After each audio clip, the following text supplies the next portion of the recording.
2026, Class 10 students will be able to take CBSE board exams twice in an academic session.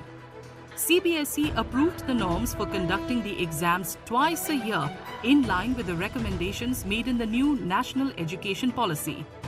The first phase of examinations will be held in February and will be mandatory for all students. The second phase in May will be optional, meant for those looking to improve their performance. The better score in the two exams will be retained for the final result. CBSE has approved new guidelines to conduct Class 10 exams. This will help in a lot of affairs. It will help the reduce of exam stress. Normally when you have exam once in a year, there's a lot of stress. So having two times, the stress will go down. Second thing is, it will improve the facility. That is, in case they don't do well in the first time, they can improve in second time.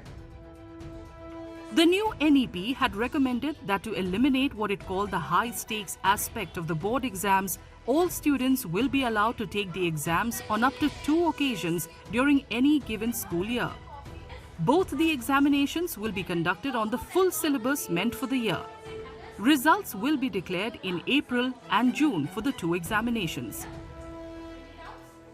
Because that option is available, it will ease the pressure on children. So maybe a child, who finds, let's say, a particular subject difficult, let's say science or maths, and finds social studies, languages simpler, he may work harder on social studies and this, give math, science, and then again he gets another 2 months to work on math, science and give it again and improve his scores.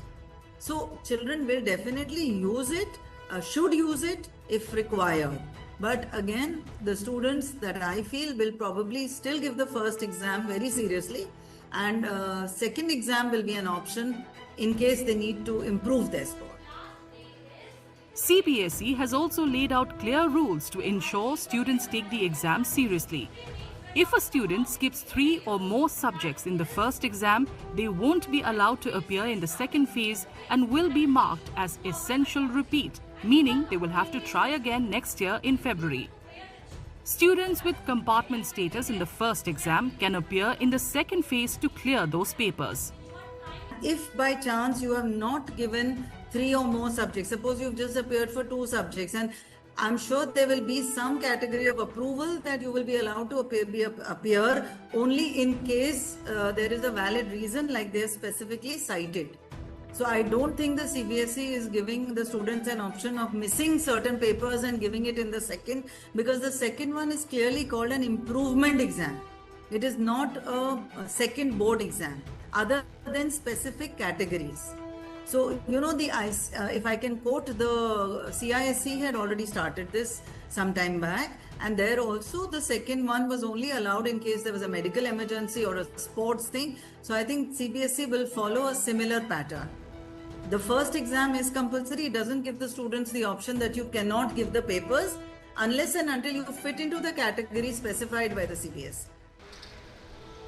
According to the new guidelines, there will be no separate supplementary exams.